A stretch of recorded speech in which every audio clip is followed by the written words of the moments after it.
And we are live. Right, quick thank you to everybody for coming and joining us. I've recently hit the 1,000 subscribers on the new Madeover channel with the help of Eric Hunley and some wonderful friends. So thank you to everybody for joining us. The first guest we've got on the new channel that's just had our makeover is a great friend of mine, Don Bentley, who has been an inspiration to me in so many ways, from like the stories he's got from everything from his career onwards. So most people probably are already aware, but Don Bentley is a New York Times bestselling author of the Matt Drake series. Without Sanction was one of my favorite books of all time. By the way, that was just when I wrote the review for that, I put, "You don't read this book, you feel it." Oh man, thank you. Yeah, no worries. It was really brilliant.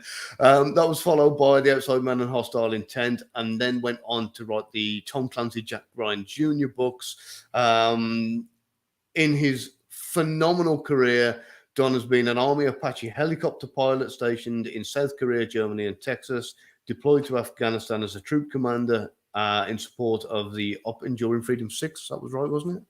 Yeah. Yeah.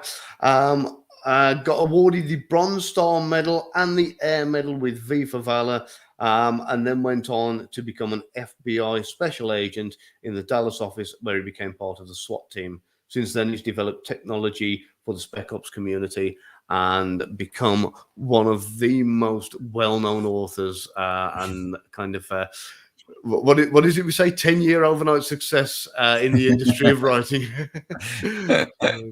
Yeah. If you I wrote 3 books over 17 years that nobody read, so if you discount that 17 years, I'm an overnight success for sure. Yeah, that's usually how it works. I remember when you actually released Without Sanction, I was at the point, I think I was probably on maybe the first draft of my book, and I remember thinking to myself, you know, my working title was something like Spy at Home Dad, and it was meant to be like a very tongue-in-cheek comedy type thing. And I thought, you know, really, since the book's changed, I've got to change the title. And I thought, I've got to come up with a really good title. And then you released Without Sanction, and I went, oh, damn. I'm like, where did you get that great title? And I was so jealous. And I actually never got around to telling you. I was really, really gutted. And it didn't stop there, because The Outside Man and Hostile Intent, are you paying somebody to come up with these titles for you? Or are you coming up with them yourself? No, so titles are usually something you go back and forth with your editor and agent sometimes as well. And so Without Sanction, I may have had a different variation of that. I think I may have had like Unsanctioned or something like that in my agent. When we had that as the title when she went out to sell the book, and usually or oftentimes the title will change when the editor agrees to buy it. And then because you know, part of the editor's job is to look at it from a marketing perspective and say, what's out there already, what is coming out that maybe from that publishing house that you don't know about. But he loved the title too. And then since then, I don't think I've ever had one that my first one is what stuck. And so it's funny, when you get your contract for the books, if you get a multi-book deal, the contract doesn't specify, it just calls it Untitled Matt Drake 3 or Untitled Matt Drake 4. And I feel like oftentimes when I send the manuscript to my editor, I just call it Untitled Matt Drake 3, because I know he's going to have a different idea, but he's pretty good about it. We're collaborative, but many of those titles are ones that my editor came up with for sure. Oh, wow. Now, I've got a personal question for you, because we're probably around about a similar age group. And I remember growing up watching Airwolf, Knight Rider, and that kind of thing. But Airwolf, for me, I really loved Airwolf. And I remember the helicopter pilot in that, and probably in just about every TV series since, you see them kind of having what my friend described as the joystick a couple of days ago, and you see them kind of whack it over to the left, and then the helicopter just banks a little, and I had the privilege of flying a little Robin 44 helicopter not so long back, which was brilliant. Just flying lessons, fantastic day out. And it was then that I learned that it all happens within a few millimeters of the center of where it's at, and kind of this kind of whack it over to the left and pull it up. And all. It's Hollywood and not reality. So I've got to ask, you know, when you're watching a lot of these helicopter movies and movies with helicopters in, what is your reaction when you see these pilots like kind of doing these maneuvers or these things? Do you look at it and go, oh? Yeah, I loved Airwolf growing up too. It's funny that when my kids discovered a bunch of the '80s shows when they came out on Netflix, they were fans of the A-Team for a while, and I tried to get them into Airwolf, and I didn't realize how much of that show was given to the main character, Stringfellow Hawk, just staring off in the distance as he plays his cello or whatever. And so there's a lot of angst, and it certainly moves a lot slower than I remember as a kid. But to your point, when you first learn how to hover, they call it stirring the pot, because what you're doing is you're putting so many inputs in at the same time that it's kind of the helicopter's just kind of canceling out, and it's almost like you're stirring the pot. But when you get better at it, like you said, a lot of times it's just very minute adjustments. Now, I will say there are times like in combat or stuff like that where you do more aggressive movements of the controls for sure, but you still want to be smooth with them. It took me a long time to learn that, especially one of the things that you learn how to do in basic flight school is an auto rotation, and then an auto rotation with turn. You do a 180-degree turn. And so as you do it, you have to do a lot of control movements at the same time. And the first one that you have to do is to bottom out the collective so that the rotors will continue to speed. And I remember when I would do it, I'd just slam it down because you just thought, you know, I need to get it down as quickly as possible. And it took me a while to learn that finesse is actually better than slamming the controls around in that sense. So, yeah. Yeah. Oh, well, yeah. I mean, that was the first time I'd ever flown a helicopter myself. I've done a lot of fixed wing and that kind of stuff. But yeah, so I learned the hard way, and I've got to admit, I was a typical Hollywood kind of fall for the yeah. So I was really, really embarrassed. But wow, yeah. And what would you say would be the most surprising thing for like, because we've got a lot of civilians who are kind of join us for this. They love to know the kind of inside information. And as an Apache helicopter pilot, what would be the one thing that you would say, you know, surprised you more than anything, you know, that most civilians probably wouldn't know about? I guess so when I went through flight school, they've since changed it. They kind of go back and forth on this, but the majority or all of flight school was, you flew in like a variant of a Jet Bell Ranger, and they had different names for it. It was the TH-67 during contact and instruments. And then you flew what was called the OH-58. And the reason they did that at the time was because it's a single engine helicopter, and it's much cheaper to fly than your more complex helicopter that you're going to get once you get your wings and then go to what's called the transition course. Now they've kind of changed that a little bit, or at least they had. Maybe they've gone back where they see the wisdom of putting you in the helicopter you're going to fly sooner so that you get more hours in that helicopter. But it's the Jet Bell Ranger and its military variants, the OH-58 and the OH-58 Delta, is a really small helicopter, and it's kind of like flying a little scooter around or something. The Apache, one of the things that people will call the Apache is the big rig, and it is a much bigger helicopter, both in a footprint and power and everything. And so it's kind of the maybe the difference between I learned to drive. My dad had this 79 Mazda GLC 4-cylinder little tiny engine car, and the difference between that and then jumping in a Corvette for the first time, it is a markedly different feeling when you move from one aircraft to the other. Wow. Yeah, I'll bet. And now the most important question: how big was the smile on your face the first time you pulled the trigger on that 30mm? Very big. It's one of the coolest feelings in the world, because I think when you shoot it the first time in flight school, you're sitting in the front seat, and so it hangs right underneath you in the front seat. And when you fire the rockets, it's a little bit anticlimactic from a firing perspective because they just sound like big bottle rockets inside the helicopter. It just goes kind of like a shoo, shoo. And now outside, you can hear them break the sound barrier, and they're much more impressive. But inside the helicopter, it's kind of anticlimactic. But man, when that chain gun goes, the whole helicopter shakes, and you can feel it thumping in your chest, and it's incredible. It sounds like a jackhammer, like you're sitting on top of a jackhammer and just goes da, da, da, da, da. So it's pretty amazing.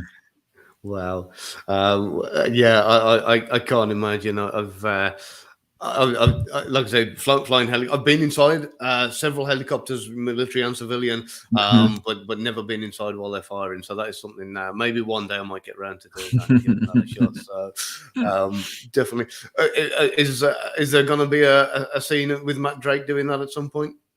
No, but in my Tom Clancy book, 0 Hour, there's a large subplot about my first assignment out of flight school was Korea, and it was back in the late 90s prior to the War on Terror. And so back then that was the closest quote unquote combat that you could get, because first of all, the North Koreans followed kind of the Soviet model. And so you had to learn their order of march and what the different enemy formations were, because in Korea, the Apaches had a very unique mission, and that your job was to go across what's called the flout, or the forward line of troops, and hunt the reinforcements that were coming down rather than sitting at the front line. And so you had a very specific target set that you were going to go find and kill, while the main American forces were duking it out on the DMZ with their North Korean counterparts. And so in 0 Hour, it takes place on the Korean Peninsula, and one of the characters is a brand new lieutenant who gets to Korea, and a Apache cavalry officer just as kind of the war kicks off. And so got to live vicariously through him. It was a lot of fun. The name of the character is Mike Reese, who was an instructor pilot I flew with as a young officer, and he now works at Boeing. And so when I told him what I was going to do, and he's like, well, why don't you come out to the factory and you can actually fly the simulator for the new helicopter, because it was an Echo model. I flew Alpha and Delta models. And so it was really fun. And I got to kind of do an homage to many of the guys I served with. And I made the troop that he was in, the troop that I was the scout platoon leader in. And so it was a lot of fun.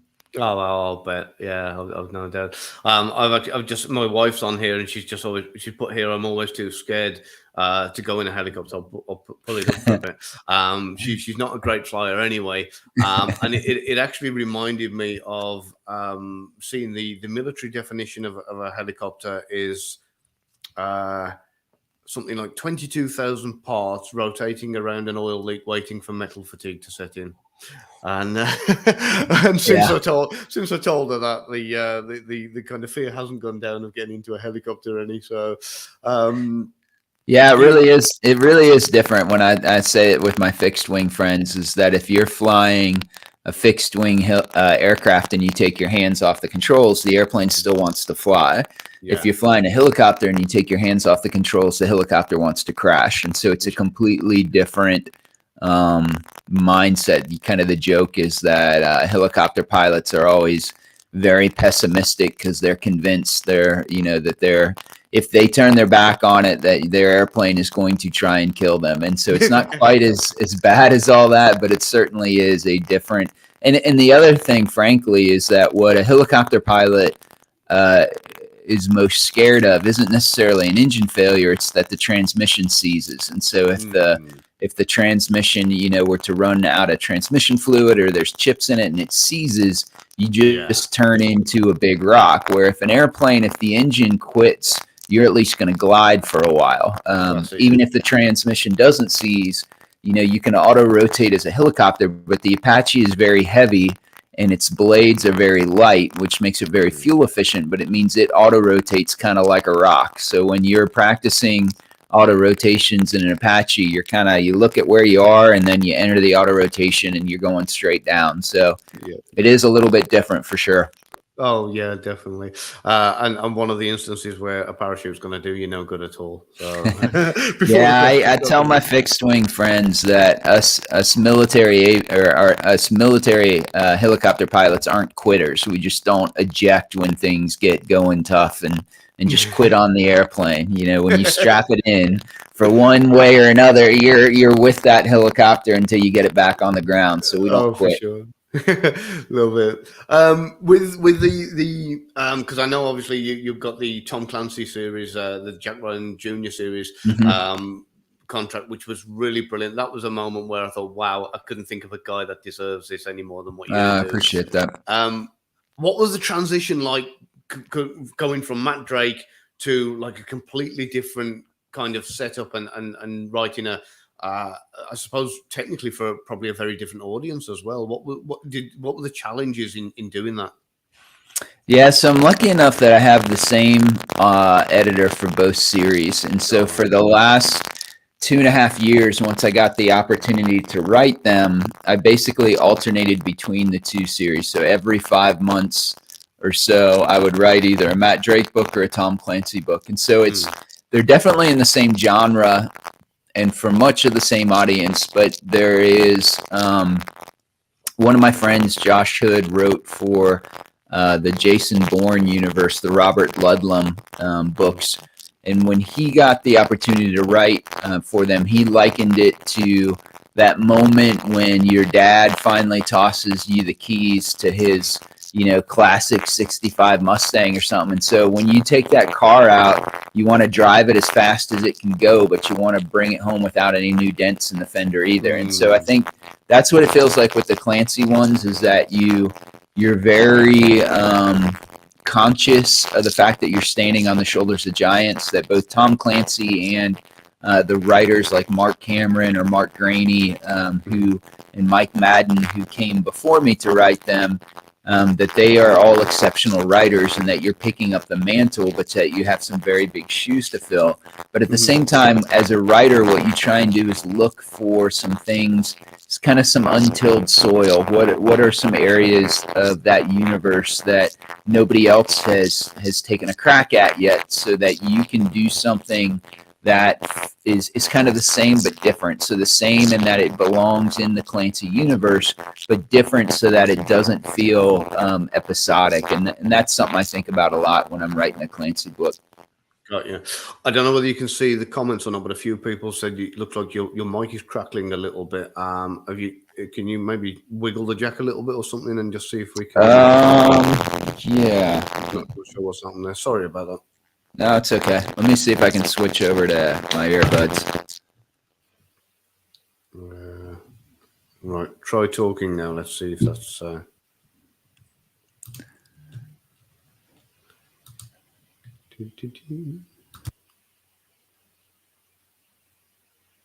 I've got no sound. You got me? Yeah, there we go. We got you back. Brilliant. Oh, there we go. Always, it's always going to happen. But yeah, brilliant. Great. We got you back. So, funnily enough, Mark Cameron actually looks uncannily like my father-in-law. To the point where when I showed my wife a photo of him and I said, "Who's that?" and she said, "Wow." And the funny thing is that my father-in-law is also named Mark, and it's also Mark with a C. So when I showed her, she was like, "Wow!" It was. She said, "If I didn't know it wasn't, I would say that was my dad. I would say that was Mark." So, That's crazy. Unbelievable. I'll have to get the two photos and put them side by side one day. So yeah, with Matt Drake, I mean, what a great character. Can you see where that he's going to be going in the future? Is there any like long-term plans with what you're going to do with him, or are you just seeing how it goes as you do each one? Yeah, I don't plot out books before I write them. I Hmm. don't plot out the series. I think what I try and do with each book is say, where did I leave off with the previous book? What are some of the promises or the things I've raised that maybe haven't been answered? And Hmm. then what are the things that I'm interested about, that I want to explore a little bit more in the series? So the last book in the Matt Drake series that just came out is called Forgotten War, and it took place during our 2021 withdrawal from Afghanistan. And so when I sat down to write that book, I knew that I wanted to be able to show Matt, and Matt's best friend is a guy named Frodo, who was a former Delta Force assaulter who was horribly wounded by a IED and is no longer a commando, but still works with Matt in the Defense Intelligence Agency. And so I'd gotten a lot of reader comments saying how much they loved Matt and Frodo and loved the two of them together, but wouldn't it be neat to see Frodo before he was injured? And so I had that idea of potentially saying, well, wouldn't it be neat to show how they got together and maybe one of their first tours together? So I had that kind of banging around in my head. And then when our withdrawal from Afghanistan happened, and I was trying to process through the feelings that I had about it, the sense of, watching 20 years worth of blood and treasure and sacrifice just go down the toilet, and getting similar messages and sentiments from other veterans. And the question that kind of echoed from many of them was some variation of, was it worth it? Was what we sacrificed worth it? Was any of it worth it? And I didn't know the answer to that. And so I had to sit down and process that, and process it by writing. And so that's how Forgotten War became the story it is. And it's actually two different timelines. So one portion of the book shows Matt and Frodo's first operation together in Afghanistan 10 years prior. And then the rest of the book happens in August of 2021 in kind of their current day, if you will, current time. And so most of the books, or all of the books that I write, follow kind of a similar bent, where maybe I have an idea or something that I think will be the kernel of a story, but I really don't understand where the book is going and what's going to happen until I'm writing it. I'm one of the writers who doesn't know the end of the story, or frankly much about the story when he starts. And so in the first draft, I'm really telling the story to myself, and then in subsequent drafts is when I put it together. So in answer to your question, I don't know what I'll do next with Matt. I know in the near term, I'm going to be focusing, and right now what I'm writing is my first Mitch Rapp book for the Vince Flynn franchise. And so that's what I'm focused on now, and probably around December or something, I will be at a place where I can say, what is my next non-Mitch Rapp writing project, but I'm not really sure right now. Well, our mutual friend Ryan Steck will definitely be jumping all over that, I've no doubt. I know he's a huge Mitch Rapp fan. I'm just gonna we had this come in. How much of real life do you put in the character? So that'll lead us neatly into that. Yeah, I try and put as much as possible into the character, and the reason for doing that, I think, is that readers resonate with veracity in a book. And so what that means to me is, certainly you have to get, the details and such right about what the character's actually doing, but a story speaks to you when you can see something of yourself or somebody that you know in the character. And so I use a lot when Without Sanction, my first book in the Matt Drake series, came out. I had an interviewer who asked me, she said, "Are you Matt Drake?" And I said, I am absolutely not Matt Drake, but I have stood in the room with men who could be. And so I use a lot of the people I know, the stories I've heard over a beer, the things, the people I know who could be Matt Drake, and use the real life portions of that in the book. And in fact, if you more of my Clancy books, some in my Matt Drake books, but many of the people in my Clancy books, the special operations folks, are real people. But I tend to, because I'm the author and I get to do what I want, I will take them. And if they were, so for instance, in my Tom Clancy books, there are two characters who are two Green Beret snipers from 5th Group, and both of them are based on real life people. Carrie is based on a real life friend of mine from 5th Group. Jad, his counterpart in the series, is a real person, but in real life, Jad is actually a Navy SEAL. And so Hmm. because I'm the author and can do what I want, I make him a Green Beret and then make him make jokes about SEALs in the books, which I think is really funny. Jad doesn't think it's quite as funny as I do, but I do that a lot where I pay kind of homage to friends of mine or people I know who really are in that community and could be characters in my book. Yeah. I love that, because my next question was actually going to be: does anybody wind you up that much occasionally that you say, "Look, if you don't pack it in, I'm going to put you in my next book, and I'm going to make you Air Force or something"? Yeah, they all know. One of my good friends is a guy named Brandon Cates, and he's one of my best friends. We've worked together quite a bit. He was a Army infantry officer and then a platoon leader in the Ranger Regiment. And if you look in the Tom Clancy books, there is in Zero Hour, there's a SEAL team leader named Brandon Cates, which he absolutely hates and I think is hysterical. So that's what you get. Love it, absolutely love it. I'm not guilty of it too much yet. So this is from Parry. So he's put: are there any particular instances of plots where you have surprised yourself in the direction the story takes?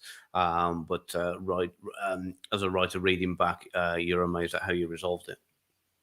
Yeah, that's a great question. And like I said, writers tend to be grouped into two camps, and you either are plotters where you know the story before you start writing it and you've outlined it and understand all the beats and how they're going to happen, or then pantsers, people that write by the seat of their pants or write more organically. That's And so me. I fall into the second category. And if you're one, you can't become the other. It's you just can't. Your brain's not worried that way. And so all of my plot points are surprises to me, which means that there are moments of pure terror in each book where you're like, I've just written myself into a corner. I can't figure out how I'm going to get out of that. And that's where, in Stephen King's book On Writing, he does a lot to try and demystify the writing process. And he makes a big deal about the fact that it is a very much a blue collar job, that you sit down and write, you don't wait for inspiration. But one of the things he says about that, and his kind of nod to where the magic is, which I agree with, is that if you're working on your book every day, your subconscious will string things together for you. And that's kind of the magic, is that you'll have a problem. I'll have a problem with a plot point I can't figure out. And when I'm working the dog or out the gym or something like that, it'll just come together. And it's because I'm working on it every day. And so your mind is doing some work for you, even when you're not sitting at the keyboard. But it does mean that you have to if you write that way, you have to start to develop a trust for yourself that even though, present Don is stuck, future Don will figure that out. And so there have been instances where I knew usually by the time I get to the third act, I start to have an idea of what the climax is going to look like. And there have been times in my book where I've had to skip from where I am to the climax because I know how it's going to end, but I can't figure out how we're going to get there. And and you have to come back to do it. So I think another friend of mine, Nick Petrie, writes the Drifter series, and I talked to him a lot about writing, and his take is that with every book, your process changes some as a writer because you begin to get more confident in your abilities. You start to understand how you work as a writer. You learn more. And so part of doing that is figuring out what has to stay the same because you're a writer, and then what can get better as you become more experienced as a writer. Yeah. So, I mean, I don't know how you operate now. I'd be curious to know. I know when I'm writing, everything that is in the books that I write is written from experience, and if I haven't experienced it, then I'll go out and do it. So I can write from experience. I don't know how many other authors do this. Is that something you like? Hypothetically, if your character's in Malta, where the local dish is rabbit, for example, and you go, I've never tried rabbit, would you then go out and order rabbit so you can taste it and describe it in the book? Is that something you find yourself doing at any point? Not with everything, but there are certainly some. Another friend of mine is Brad Taylor, who writes the fantastic Pike Logan series. And he says that when he goes and does research, when he goes to a place, he goes to a place with 10% of what he finds there is what he was going there to research, and the other 90% finds him. So that as he's in the place, he encounters something. And so I don't do as many research trips as Brad does, but I do. There's some things I think that are non-negotiable, and so for me, when I'm writing a scene, I want it to be somewhere, and so I will always find that. So in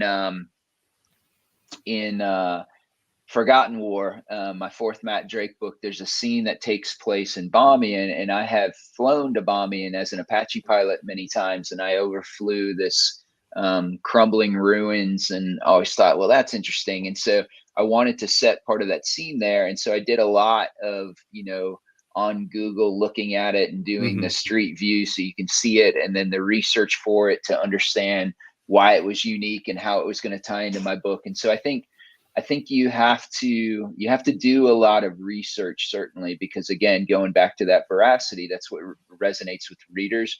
But I don't always, I know some people, like for fight scenes, for instance, will act them out or figure that out. I don't usually do that, but I've done a lot. When I grew up, I did a lot of different martial arts in the military and the FBI. I did combatives and stuff. And so it's something I have to think about, but I've done things like that enough that I feel like I can kind of draw on that and put it in. And the same thing for many of the others. Now, there are parts of it. There's a guy that I use as kind of my subject matter expert. He's another great friend of mine. He spent the first part of his Army career in the Ranger Regiment, and then the majority of it in Delta Force.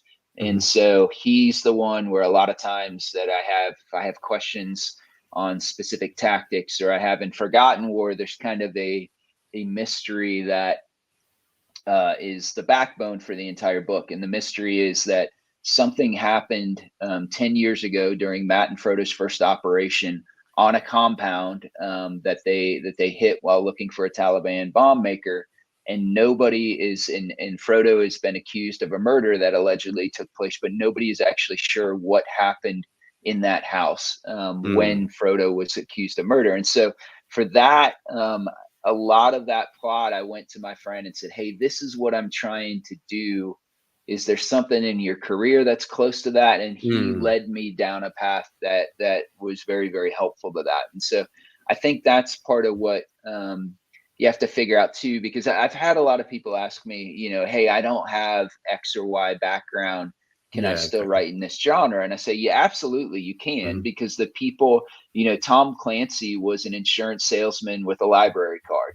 He had never served in the military. Wow. And he kind of invented this genre. Vince Flynn was a bartender before he wrote full time.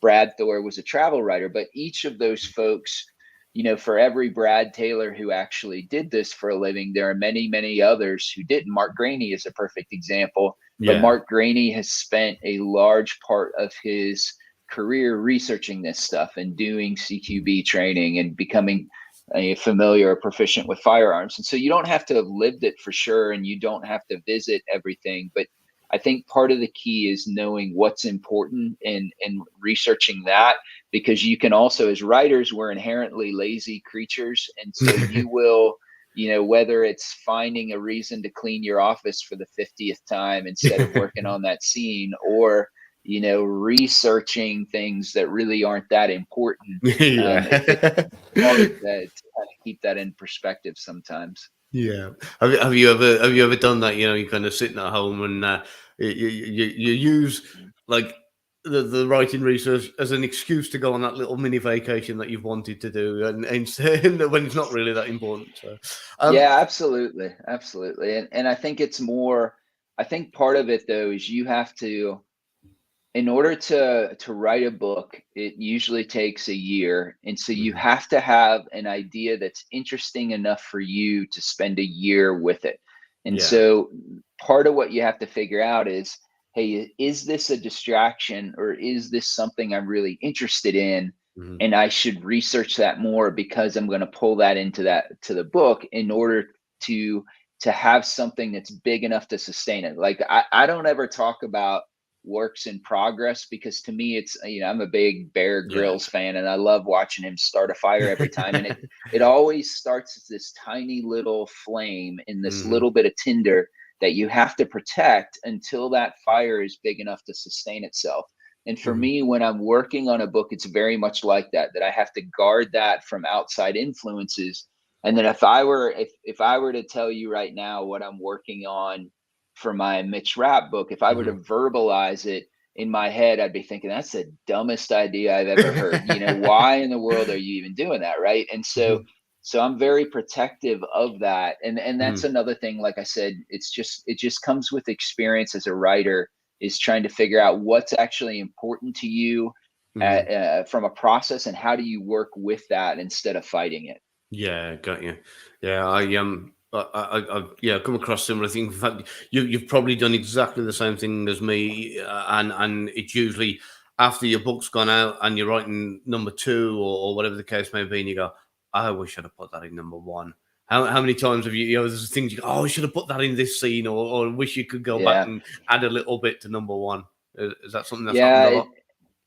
Yeah, for me, it's more, I don't, writers talk about when they actually get to enjoy their books. And I have a very hard time reading any of my books because all I see are errors or things I wish I would have changed or something else I would have cleaned up.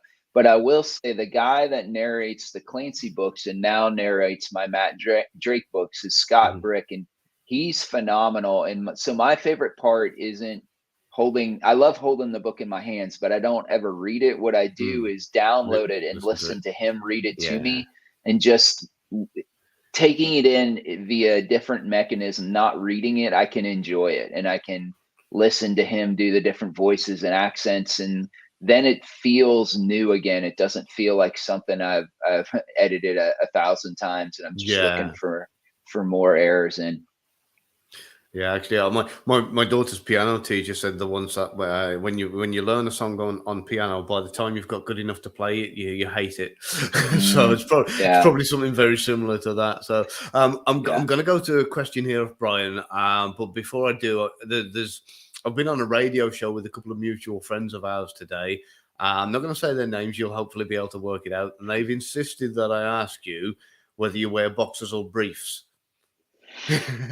It must be some kind of an ongoing inside joke. I do not know who that is, but I am ashamed that I would call them friends if they would ask me that kind of question. That's what I'll say about that. Fair enough. Okay, then I'll move on to Brian's question here. As when Gavin is talking about tradecraft, there are things he cannot talk about for obvious reasons. Is it the same with you? So I imagine. You're subject to a degree. I mean, do you have to send your any of your stuff off for any kind of pre-publication? It's not approval, is it? What's the word they use? Yeah, pre-publication approval. Yeah. So as an FBI agent, if I'm writing anything that discloses FBI information or might disclose FBI information, they have to review the books for that. So yeah, I mean, I think it applies, or when those rules were put into place, they're more focused on people who are writing memoirs or who are writing things based on FBI cases or things like that. So in fiction, I don't think it's as big a concern. And I don't write FBI books, but that kind of constraint is there still. Wow. I've got another question of Parry, but before I do, that's actually just sparked a whole new kind of line of thought with me. Do you think there might ever be a Don Bentley FBI character series or standalone book? No, I don't think so. I think, No? a lot of, and it's nothing against the FBI. I think you have to write what's interesting to you. And sometimes it's about your work, and sometimes your work is something you do every day. And so that's not terribly interesting. And so for me, it probably more of the latter. I would be surprised if that ever happened. Well, yeah, I've got a few friends from the FBI who've been a little disillusioned as they've retired. So this is the other question from Parry. Are there any instances where in writing your stories, characters and plots have given you insights or new perspectives on a challenge that is presenting itself in real life? That's quite interesting.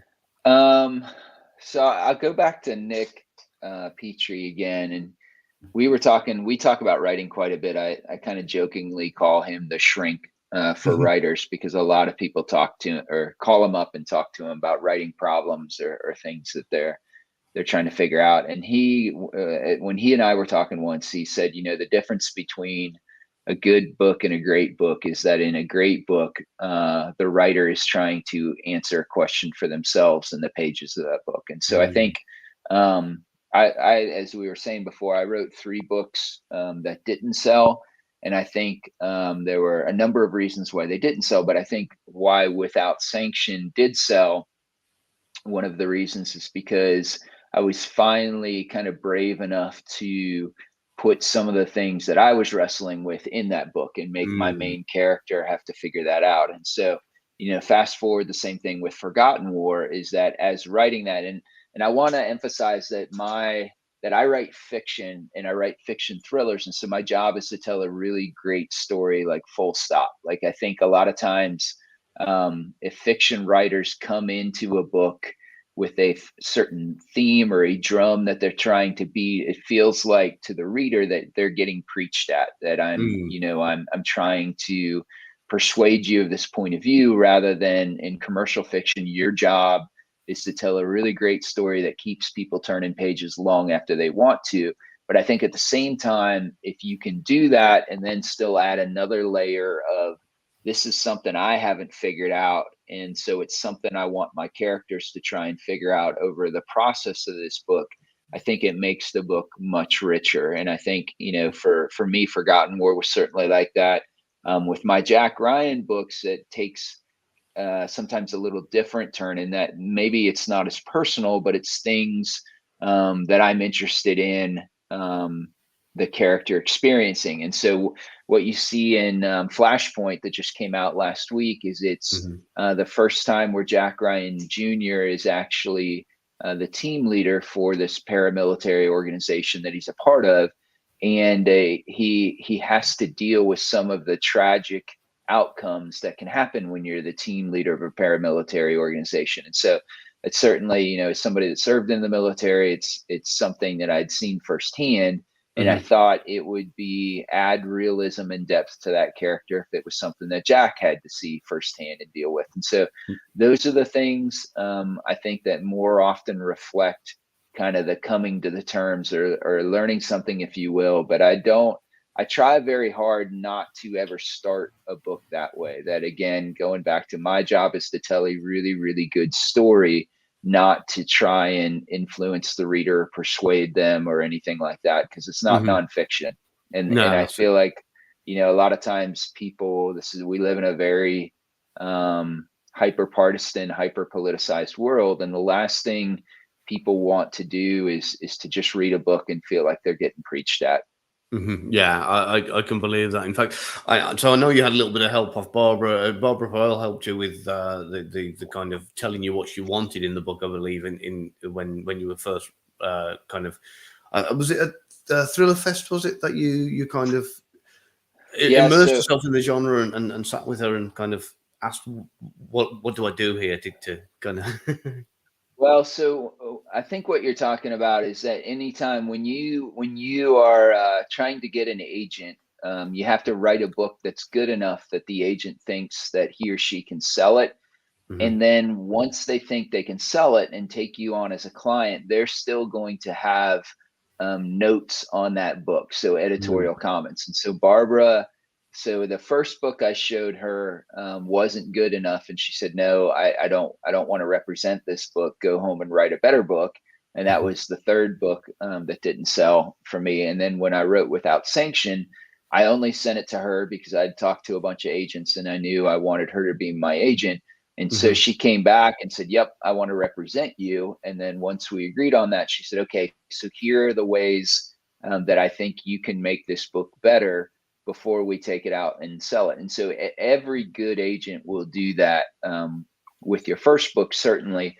Some folks still have agents that do that with subsequent books, but most of the time, if you're fortunate enough to be writing under contract, you usually don't have time to have your agent read it before it goes to your editor. And really, that's your editor's job anyway. At that point, the relationship from a creative standpoint has transitioned from you to the agent to you to the editor. But if you go back and say you want to write a new series or you want to write another book or something, part of your agent being a good agent is you'll probably talk with her about the ideas that you have. Perhaps they'll read the first draft before you take it out, and kind of, because it's their job to be experts on the industry and to be able to help shape that book to make it more attractive for editors before and make it more attractive for an editor to buy. Now, when an editor buys it, he or she will then come back again with their notes from the same thing. It says, hey,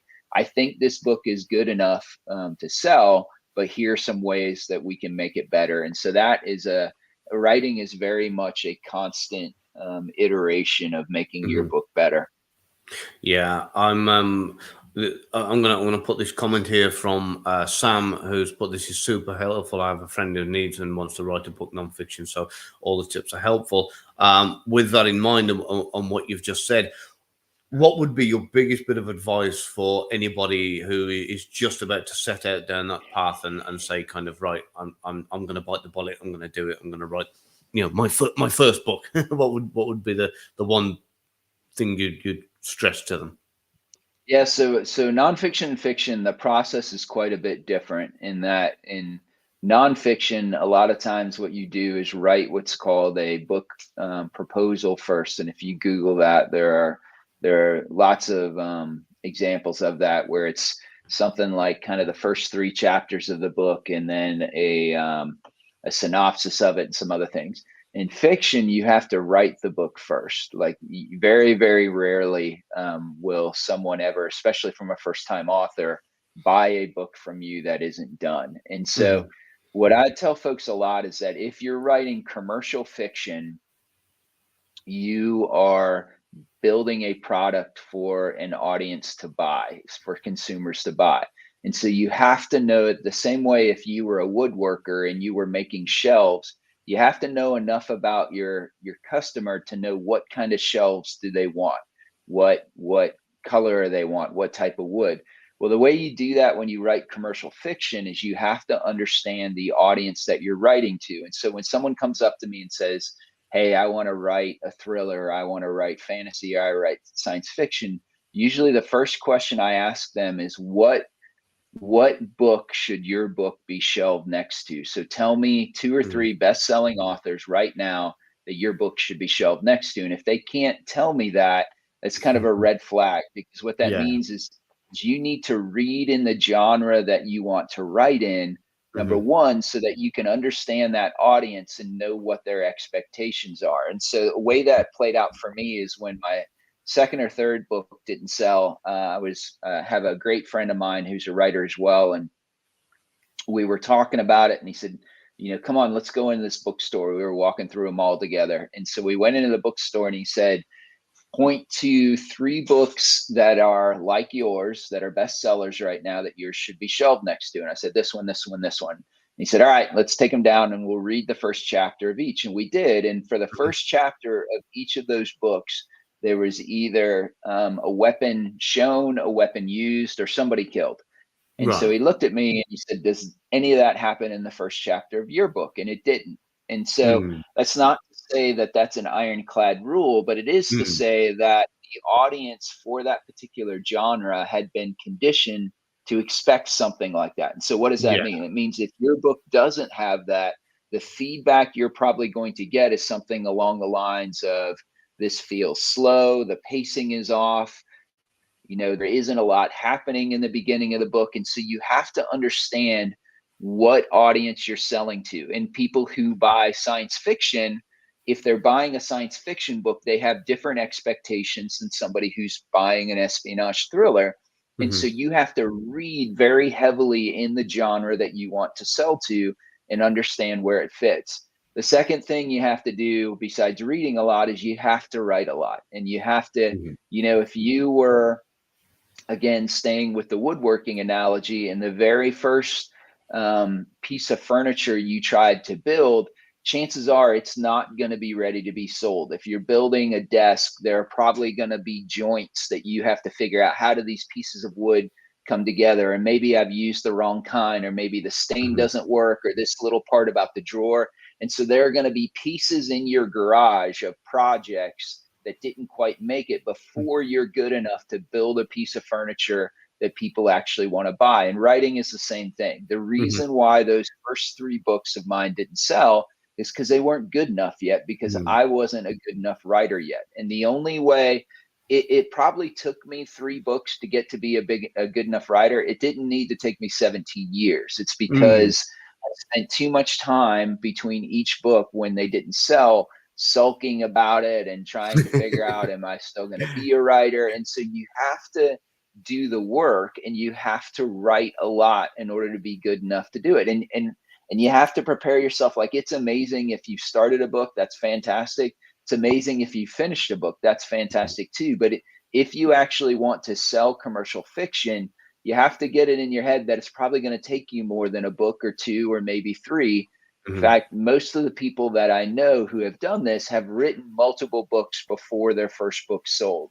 And so you have to be prepared to do that too, because you're learning your craft, and you got to be good enough at your craft to be able to produce a product that people are actually willing to pay money for.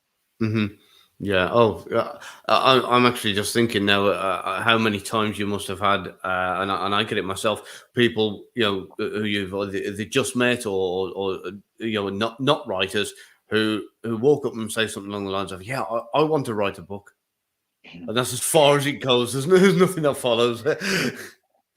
Yeah, there's lots of you still get lots of, hey, I have a great idea, you write the book. And I'm like, those two are not equal shares. Like, I appreciate that, but I've got lots of ideas too. So, Yeah. Oh, yeah. I have had similar things, so that's yeah. I'm not going to start insulting people for how they think it's easy to kind of say, well, I've got the idea and I've got this plot, and I'll tell you what it is, and you put it into book form. This is an interesting question I've just seen come in. Will artificial intelligence become a useful tool to fiction writers? What's your views on that? Yeah, that's a great question, and that's getting a lot of discussion in writing circles right now. Is that, will artificial intelligence, will it replace writers? Will it be an aid for writers? Will it be? And honestly, I don't know. I mean, if you Google it, there have been quite a few writers who, I think, maybe even Greg Hurwitz did it, where he took, a chapter he'd written or a couple pages he'd written in something that AI had done. And I think without overgeneralizing, I think where AI is right now from a writing perspective is that perhaps it can do a decent first draft, but it does a lot of telling and a lot of basic writing. And then maybe you could take that as a writer and then polish it into subsequent ones. I don't know. I mean, I think for me, the Word and Excel are about as high tech as I get when it goes to the writing process. And so for me personally, I'm kind of the mindset that if it's not broken, I'm not going to try and fix it, at least in that area. Yeah, I agree. So, I'm sorry for everybody. We are coming up to the hour. So if there's any questions I've missed, I do apologize. Don, it's been absolutely brilliant having you on here. What have I not asked that I should have done during the show? Because I know there's probably a couple of things that you'd like to let everybody know. So, can you bring us up to speed with the up and coming titles and what's going on in your world? Yeah, sure. So I'll start off by saying that the easiest, because I work on, I guess, 3 different series now, the easiest way to keep in touch with me and everything I'm working on is if you go to my website. It's just donbentley.com, BENTLEY. You can sign up for my newsletter there, and I'll probably about once a month, once every 6 weeks, I send something out about what I'm working on, kind of stuff in progress, contests, stuff like that. You can also connect with me if you're a social media person. I'm on Instagram, Facebook, and Twitter, and my handle for all 3 is the same. It's at Bentley Don B, so at BENTLEYDONB. And so this year, as far as projects, is a bit crazy for me. So I had the 4th book in my Matt Drake series. It's called Forgotten War. Came out a little over a month ago. The 3rd book from Tom Clancy, which was called Flashpoint, came out just this week. My fourth Tom Clancy book is called Weapons Grade, and that comes out in September of this year. And then I'm working on my first Vince Flynn, Mitch Rapp book, and that'll come out in September 2024. Brilliant. And as a good friend, can I have a sneak preview at some point? the Vince Flynn book. Right. So brilliant. Thank you, Don. I think that's answered another question with me as well, which we discussed before you came on here. Your handle on Twitter. That was where that came from. So brilliant. Thank you so much. And thank you to everybody who's joined us. Please let everybody know. And before you go, please hit the like button and subscribe if you haven't already. Thank you so much. Have a great night.